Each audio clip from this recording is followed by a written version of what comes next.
Halo semuanya, nama gue Al dan gue mau sharing salah satu cerita pengalaman yang terjadi udah cukup lama dan ini terjadi di lokasi kerja bokap gue.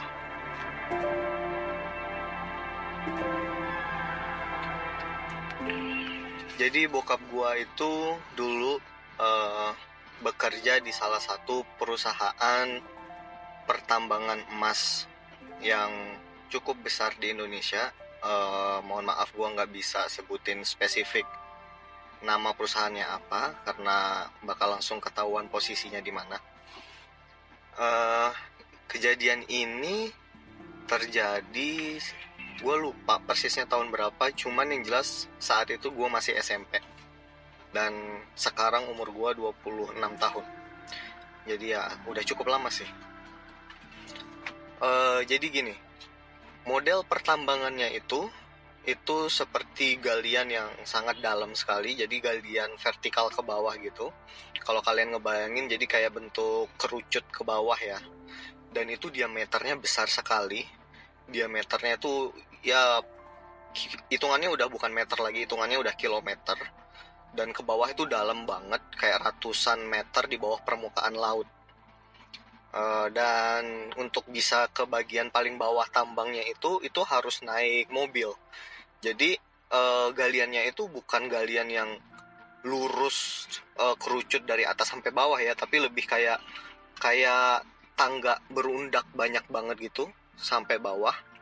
Dan tinggi antara satu anak tangga ke anak tangga yang ke bawah itu sekitar 15 meter, luasnya juga 15 meter. Jadi bisa muat beberapa mobil sekali jalan. Jadi kalau dari atas mau ke bawah itu kayak jalan spiral gitu ke bawah. Makin ke bawah makin kerucut, makin ke bawah makin kerucut. Jadi bentuk tambangnya seperti itu. Dan karena dia ada di dasarnya itu ada beratus-ratus meter di bawah permukaan laut, jadinya constantly ada air di situ. Dan airnya itu warnanya hijau karena tingkat keasamannya tinggi sekali.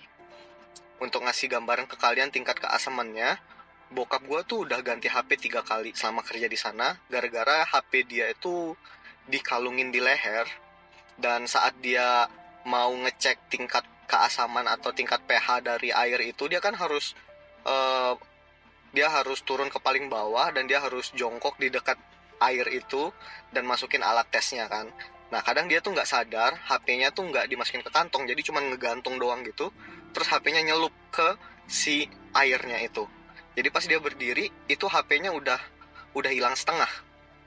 Jadi kebayangkan tingkat keasamannya itu acidic banget, sampai bisa ngerusak HP. Nah, segitu gambarannya. Jadi saat itu bokap gue itu ada di divisi namanya main water dewatering. Jadi tugas utama divisi dia adalah untuk memompa genangan air yang ada di dalam tambang itu. Karena tambangnya kan ya beratus-ratus meter di bawah permukaan air laut. Kalau misalnya nggak dipompa, lama-kelamaan, hari demi hari, lubang itu akan terisi dengan air penuh gitu, dan mereka nggak bisa melakukan pertambangan. Jadi ada divisi khusus yang memompa air asam itu untuk keluar, supaya si sumur tambangnya yang dalam dan gede banget itu kering gitu. Nah, suatu hari bokap gua itu ditugaskan untuk ngeberesin jadi karena setiap hari tambang itu diperbesar lagi. Jadi di lantainya, di jalannya itu bakal constantly ada pasir lah, tanah lah, bebatuan lah yang harus diberesin gitu, harus dibersihin supaya truk-truk raksasa itu bisa jalan ngelewatin itu dengan mulus dan nggak tergelincir sampai akhirnya jatuh ke dalam air asid itu. Tujuannya seperti itu. Dan untuk ngebersihin bongkahan-bongkahan batu itu diperlukan alat berat namanya eksavator. Kalau kalian nggak tahu eksavator, itu sejenis kayak alat berat gitu yang punya garukan gitu, kayak skop gede gitu, kayak tangan satu terus ada skopnya di depannya. Nah, itu pakai gituan, namanya eksavator. Waktu itu bokap gua masuk siang kebetulan, dan tugas dia hari itu adalah untuk ngebersihin area jalur si yang gue bilang tadi, yang kayak spiral itu, kayak anak tangga itu, untuk turun. Kebetulan paginya itu habis hujan deras, kata bokap gue. Jadi dia nggak mau langsung untuk ngambil tugas itu dan naik ke atas ekskavator. Dia pasti akan ngecek kondisi dulu, lihat situasi, karena taruhannya nyawa kalau misalnya dia ngambil decision yang salah, ya kan. Jadi dia ngecek kepadatan tanahnya, karena kan alatnya alat berat ya, dia takut kalau ada apa-apa gitu. Dan setelah dia menginspeksi, dia ngambil kesimpulan kalau ini nggak aman, karena baru saja hujan, tanahnya jadi gembur, jadi lunak. Takutnya kalau dia naik ke atas ekskavator dan mulai bergerak, tanahnya nggak bisa nahan berat si ekskavator, dan akhirnya ekskavatornya jatuh gitu. Dan ya kalau lu jatuh ke dalam genangan air asam itu, HP aja bisa hilang gitu, apalagi badan lu gitu kan. Ya gue juga nggak tahu sih waktu itu, waktu dia cerita masalah HP tuh bener kejadiannya secepat itu atau enggak, gue juga nggak ngerti sih. Yang jelas itu air acidic banget gitu, berbahaya banget. Jadi diputuskan sama bokap gue nggak mau ambil kerjaan ini. Akhirnya dia maju ke atasannya, dia bilang dia nggak mau ngambil kerjaan itu, dia minta di rotasi untuk hari itu ke tugas yang lain gitu. Jadilah dia dirotasi, karena ya bokap gue cukup didengarkan lah pendapatnya di sana, emang orang lapangan banget gitu. Yang bokap gue nggak tahu adalah, tadinya bokap gue berpikir setelah dia memberitahu hasil inspeksi dia, pekerjaan itu akan ditunda sampai mungkin kondisinya lebih kondusif, mungkin saat tanahnya mulai padat lagi, mulai kering lagi gitu. Ternyata nggak seperti itu. Entah bagaimana atasannya ternyata memberikan tugas itu ke orang lain, dan kebetulan orang lain itu teman bokap gua. Sebut saja inisialnya si A. Diberikanlah tugas ini ke si A tanpa sepengetahuan bokap gua ya. Singkat cerita, terjadi sebuah insiden di situ. Dan bokap gua nggak nge-witness itu, bokap gua nggak ngeliat itu, tapi beberapa teman dia yang kebetulan posisinya ada di sekitar lokasi kejadian nge-witness itu dan menceritakan detailnya ke bokap gua, dan bokap gua pun menceritakan ke gua. Begini detailnya. Jadi si A setelah diberikan tugas, dia tidak langsung dia tidak melakukan inspeksi seperti yang bokap gua lakukan, tapi dia langsung melaksanakan tugas tersebut. Dia langsung naik ke atas ekskavator dan mengoperasikan ekskavator. Dia mulai mengeruk-ngeruk tanah, membersihkan jalan. Ya seperti biasanya lah. Yang tidak diperkirakan sama dia, apakah tanah itu kuat atau tidak untuk menahan beban ekskavator. Dan ternyata hasil inspeksi bokap gua beneran. Dan hal yang ditakutkan sama bokap gua kejadian. Tanahnya nggak kuat nahan, dan akhirnya terjadi sejenis tanah longsor. Jadi tanahnya ambruk dan otomatis ekskavatornya terguling. Tergulingnya sih nggak tinggi ya, karena emang posisinya ada di dasar-dasar, cuman paling 2 atau 3 anak tangga sebelum air asam itu. Dan tadi gue bilang satu anak tangganya itu sekitar 15 meter, berarti sekitar 30-45 meter dia terguling. Dan posisinya si A itu ada di dalam ekskavatornya. Memang betul ekskavator itu nggak kayak mobil punya pintu dan jendela ya. Memang kopongan doang, cuman tulang-tulang doang. Tapi ya mungkin saat itu dia panik karena itu terguling, jadi dia bukan melempar diri dia keluar ekskavator, tapi dia malah pegangan di ekskavator itu. Jadi ekskavator tuh berguling 45 meter ke bawah, dan dia tetap ada di dalam situ gitu. Dan akhirnya si ekskavator itu masuk ke dalam kolam air asam itu bersama dia di dalamnya. Saat orang-orang di sekitar itu melihat kejadian itu, mereka tidak bisa melakukan apa-apa. Apa yang mereka bisa lakukan gitu, tidak bisa. Itu terjadi sangat cepat sekali gitu kan. Dan yang mereka witness, si A saat tercebur ke situ, dia langsung teriak. Ya mungkin karena dia merasakan sakitnya air asam itu ya, air keras lah itu jatuhnya. Dan dia sempat berusaha berenang untuk keluar. Karena kan tadi dia sudah berguling, dan karena mungkin kecepatan kecepatan jatuhnya si eksavator itu ngebuat eksavator itu nyemplungnya nggak di pinggir tapi sedikit ke tengah gitu. Jadi dia nggak bisa langsung keluar, langsung naik ke pinggiran, dia harus sedikit berenang. Cuman karena si eksavator ini berat, si eksavator ini kan akan tenggelam ya.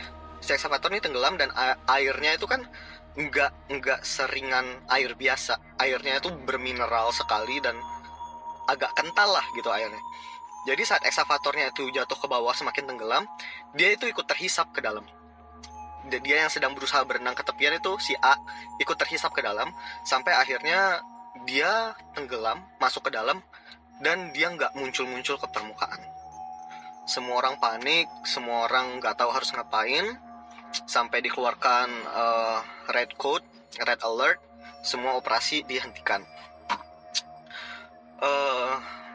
Singkat cerita, mereka memanggil tim gawat darurat mereka memanggil SARS. Gue merinding banget ceritanya sebenarnya. Mereka memanggil SARS, dilakukan pencarian, dan mereka memanggil beberapa orang tim khusus ya, tim penyelam, dan mereka menggunakan hazard diving suit. Jadi itu semacam kayak baju renang tapi dari Kevlar yang tahan asam. Peralatan khusus lah pokoknya yang memang diperuntukkan untuk hal-hal seperti ini. Mereka mencari, ya kita langsung berasumsi lah kalau si A itu sudah meninggal ya. Jadi mereka mencari jasad si A itu membutuhkan waktu sekitar 3-4 hari. Itu yang gue ingat, butuh waktu sekitar 3-4 hari.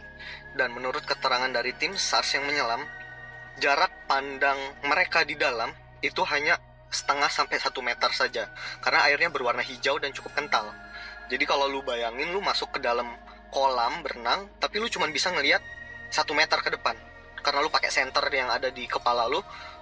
Lu nggak tahu nih, ibaratnya jenazahnya ada di depan lu pun, kalau lu nggak cukup dekat, lu nggak bisa ngelihat dia, lu cuma ngelihat hijau doang gitu. Tapi di hari keempat, jenazahnya ketemu, alhamdulillah. Cuman kejadiannya cukup horor juga, karena menurut keterangan tim SARS yang menemukan, dia kaget pas ketemunya, karena yang gue bilang tadi. Jadi dia berenang di dalam, dia nggak ngeliat apa-apa, cuman hijau doang, tapi dia terus berenang lurus, dan tiba-tiba di depan dia ada mukanya si A. Dan mukanya itu dalam keadaan mulutnya menganga, dan matanya terbuka, tapi salah satu matanya nggak ada. Jadi salah satu matanya hilang, mata kanannya itu hilang, dan itu melotot di depan dia. Itu serem banget sih sebenarnya kalau dibayangin. Tapi singkat cerita ya, dia akhirnya dievakuasi, terus dia dikembalikan ke rumah duka. Gue nggak bisa cerita detail gimana prosesnya segala macam dengan keluarganya, karena cukup sedih juga, dan gue juga kenal orangnya. Next, semuanya berjalan seperti biasa lagi. Protokol keselamatan lebih ditingkatkan lagi, dan mulai diadakan training lagi, inspeksi lagi. Mereka mulai mendengarkan pendapat bokap gue, karena bokap gue orangnya cukup detail untuk hal safety. Saat dia berpikir itu terlalu berbahaya, ya sudah gitu. Setelah kejadian itu sekitar 2-3 bulan itu nggak ada kejadian apa-apa lagi ya. Tapi one day, suatu malam, bokap gue masuk malam, oke? Dan malam itu tugas dia dan beberapa temannya, ada sekitar 3 orang, jadi mereka berempat satu tim. Tugas dia adalah pengamanan.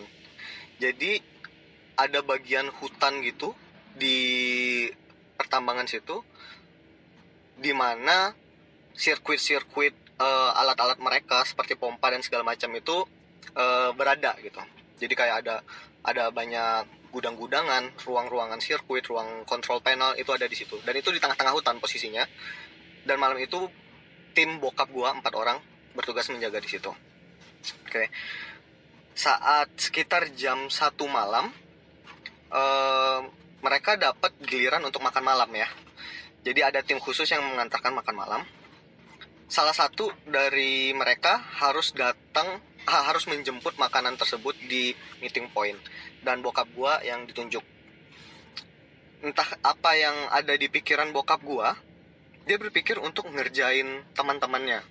Jadi saat dia ngambil makanan itu, dia juga ngambil kain dari tasnya dia yang dia udah siapin dari rumah, kain putih gitu, mungkin karena nyokap gue juga nggak tahu, dan dia pakai itu. Terus dia ngebawa makanan itu sambil berniat nakut-nakutin tim satu kelompok dia yang 3 orang. Dia mau pakai bahasa daerah yang artinya seperti ini. Jadi dia berjalan dari belakang sambil berkata, mana mata kananku, mana mata kananku, seperti itu. Ketiga temannya tuh lari terbirit-birit, tapi ya itu hanya bercanda ya.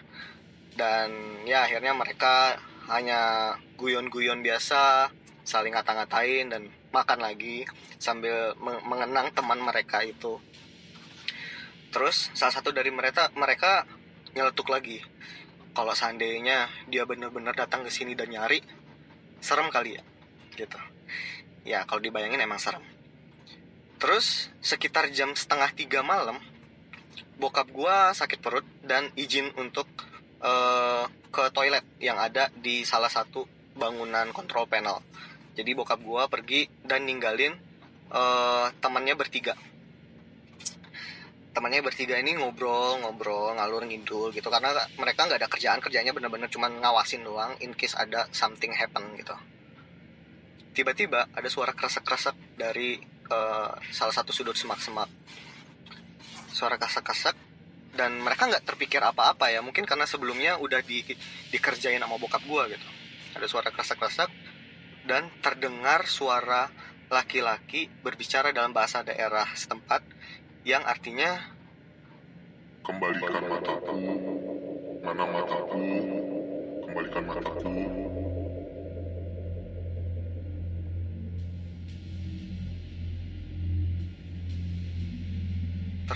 Terus menerus seperti itu. Dan mereka sempat, yang tadinya cekikik, mereka sempat terdiam dan mencoba memperhatikan, mendengarkan gitu dengan sesama. Terus mereka nggak menghiraukan lagi karena mereka langsung berpikir, wah ini dia mau ngerjain kita lagi nih gitu. Jadi mereka nggak menggubris. Terus tiba-tiba ada suara sesuatu yang menggelinding ke arah mereka, ke arah kaki mereka gitu, seperti batu atau bola gitu kecil yang dilempar gitu. Jadi menggelinding ser gitu sampai menyentuh salah satu kaki teman bokap gua. Saat menyentuh berasa dong, dia lihat ke bawah dan itu mata guys, yang ngehadap ke mereka. Jadi matanya ngehadap ke atas. Di situ mereka masih belum berpikir sesuatu yang serem ya, mungkin cuman kaget aja. Tapi mereka mungkin berpikir, wah dia ini ngerjain kita udah ekstrim nih levelnya nih, main-main nih. Dan mereka mulai manggil-manggil bokap gua, keluar lo, ibaratnya gitu. Nggak usah main-main gini lagi deh, nggak enak, orangnya udah nggak ada loh, jangan dibicarain kayak gini gitu. Terus dari arah yang tadi ada suara kresek-kresek itu di semak-semak, muncul siluet orang yang jalan tiba-tiba, dan mereka semua langsung mengarah ke sana sambil ngata-ngatain gitu, kayak bajingan lo gitu, jangan gini lah, udah nggak lucu gitu. Tapi semakin dekat karena semak-semak itu kan gelap ya, semakin dekat semakin terkena cahaya dari ledonnya mereka, dari tempatnya mereka itu, semakin terlihat bahwa itu si A yang masih pakai seragam kerjanya dia waktu kejadian, basah kuyup, seragamnya robek-robek seperti termakan air keras, mulutnya menganga, matanya melotot, dan mata kanannya nggak ada. Mereka semua panik, mereka semua lari ke arah ruang kontrol panel yang ada toiletnya, di mana bokap gua sedang buang air besar, dan ternyata memang bokap gua masih di situ sedang buang air besar. Mereka langsung gedor-gedor, bokap gua keluar dan mereka cerita semuanya. Bokap gua ya setengah percaya, mikirnya jangan-jangan mereka cuma mau nakutin bokap gua doang, mau balas dendam soal yang tadi. Akhirnya mereka sepakat untuk balik lagi ke ledonnya mereka, ke posnya mereka. Begitu mereka balik, si A udah nggak ada dan si mata itu udah nggak ada. Tapi 3 orang yang tadi berani sumpah, mereka bener-bener ngelihat mata menggelinding ngelihat keadaan mereka, dan mereka benar-benar ngelihat si A yang berjalan mengejar matanya sendiri. Dan itu pengalaman yang benar-benar gak bisa dilupain sama bokap gue, terlebih karena dia juga mengenal si A.